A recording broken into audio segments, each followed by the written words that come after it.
উম্মত দাবি করে যদি রসুলকে অনুসরণ অনুকরণ না করি, তার জীবন, তার সিরাত, তার জীবন আদর্শ যদি আপনি আমি না বুঝি, তাহলে আপনার আমার জীবন, জিন্দেগি, পরিবার, ব্যক্তি, সমাজ গঠন করা সম্ভব নয়। রসুল করিম সাল্লাল্লাহু আলাইহি ওয়াসাল্লাম মক্কায় ছিলেন কয় বছর?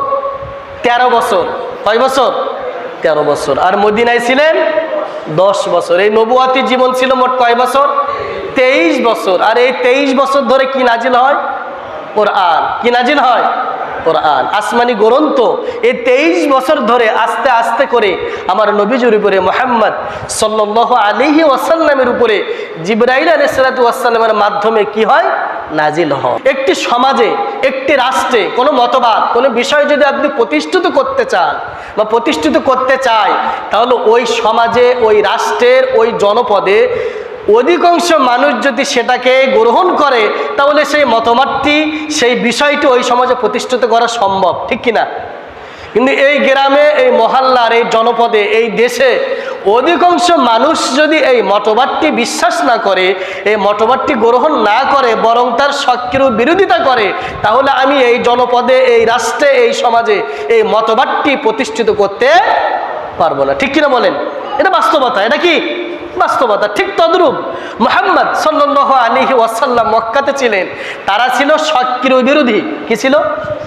সক্রিয় বিরোধী, যার কারণে ওখানে দিন প্রতিষ্ঠিত করতে পারলেন না। তিনি তার 17 বছর বয়সে হিলফুল ফুজুল সংগঠন প্রতিষ্ঠিত করলেন। তিনি 40 বছর পর্যন্ত দাওয়াতে কাজ করলেন। তিনি তারপরও পেলেন না, নবুয়াত পেলেন। নবুয়াতের পরে 13 বছর দাওয়াতি কার্যক্রম পরিচালনা করলেন, তারপরেও তিনি পারলেন না। এবার তিনি ছুটে গেলেন কোথায়? মদিনায়। আলী রাদিয়াল্লাহু তাআলা আনহুকে বিছানায় রেখে আবু বকর সিদ্দিক রাদিয়াল্লাহু তাআলা আনহুকে সঙ্গে করে নিয়ে তিনি কোথায় গিয়েছিলেন? মদিনার উদ্দেশ্যে রওনা দিয়েছিলেন। যাওয়ার কথা ছিল মদিনা হলো মক্কা থেকে মদিনা হলো উত্তরের দিকে। কোন দিকে? উত্তর। আর রাসূল কারীম সাল্লাল্লাহু আলাইহি ওয়াসাল্লাম হিজরত করেছেন দক্ষিণ দিকে। কি দেখে? কারণ ওই সময় কুরাইশরা সকলেই বলল যে আবু বকর এবং মুহাম্মদ সাল্লাল্লাহু আলাইহি ওয়াসাল্লামকে ধরার জন্য লোক পাঠিয়ে দিলেন। তারা অভিযান শুরু করে দিলেন, চিরুনি তল্লাশি করা শুরু করে দিল যে মুহাম্মদকে পাওয়া যায় না, আবু বকরকেও পাওয়া যায় না, সকলেই ধরো। কোথায় পাওয়া যায়? শুধু তাই নয়, মক্কার পার্লামেন্ট থেকে ঘোষণা দিল আবু জেহেল যে মুহাম্মদকে এবং আবু বকরকে তোমরা যদি জীবিত এবং মৃত যদি তোমরা উদ্ধার করতে পারো, তাদেরকে দিতে পারো,